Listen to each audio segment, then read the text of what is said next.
ఓటే పని చేసే నాకి ఓకే నాకు బతికే నాకి ఇంత పెద్ద బతికింది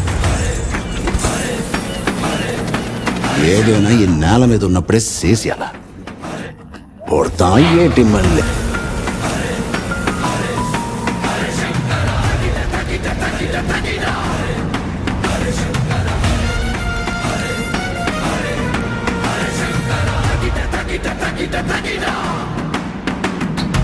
దుర్మార్గులకు కూడా వరాలిస్తాడు.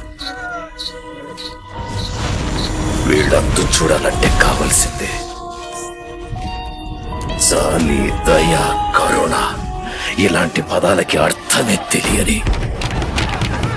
అసురుడు. నా బిడ్డ సచ్చిందన్నారు, కానీ మట్టే వణికిపోయింది. నా బిడ్డ రక్తాన్ని దాసలేక గాలే ఆగిపోయింది. నా బిడ్డ ఊపిరిని మోయలేక.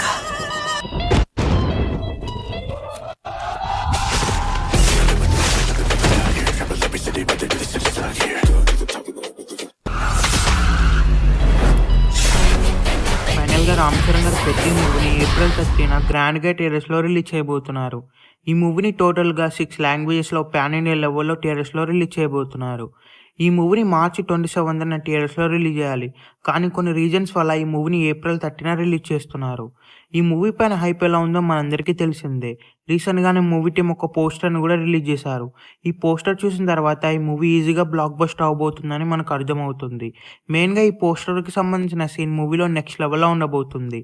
ఈ సీన్ వచ్చినప్పుడు ఫ్యాన్స్కి పండుగనే చెప్పొచ్చు. అలాగే ఈ మూవీ థియేటర్స్లో రిలీజ్ అయిన తర్వాత ఈజీగా బ్లాక్ బస్టర్ అవబోతుంది. ఎందుకంటే రామ్ చరణ్ అలాగే బుజ్జిబాబు అన్న కాంబినేషన్లో మూవీ వస్తుందంటే ఆ మూవీ పైన ఎక్స్పెక్టేషన్స్లో నెక్స్ట్ లెవెల్లో ఉంటుంది. అలాగే ఇప్పటి వరకు ఈ మూవీ నుంచి వచ్చిన కంటెంట్ అంతా కూడా బ్లాక్ బస్టర్ రెస్పాన్స్ వస్తుందనే చెప్పొచ్చు. రీసెంట్గానే ఫస్ట్ సింగిల్ కూడా రిలీజ్ అయింది, అది చార్ట్ బస్టర్ అయిందనే చెప్పొచ్చు. అలాగే ఈ మూవీలో టోటల్గా 4 సాంగ్స్ ఉండబోతున్నాయి. అన్ని సాంగ్స్ కూడా చార్ట్ బస్టర్ అవబోతున్నాయి. ఈ మూవీలో జాన్వీ కపూర్ హీరోయిన్గా యాక్ట్ చేయబోతుంది. ఈ మూవీ థియేటర్స్లో రిలీజ్ అయిన తర్వాత ఈజీగా 1000 crores క్రాస్ చేస్తుంది. ఈ మూవీ థియేటర్స్లో రిలీజ్ అయ్యే బిగ్గెస్ట్ బ్లాక్ బస్టర్ అవ్వాలని కోరుకుందాం. ఈ వీడియో మీకు నచ్చినట్లయితే లైక్ చేసి ఛానల్ని సబ్స్క్రైబ్ చేయండి.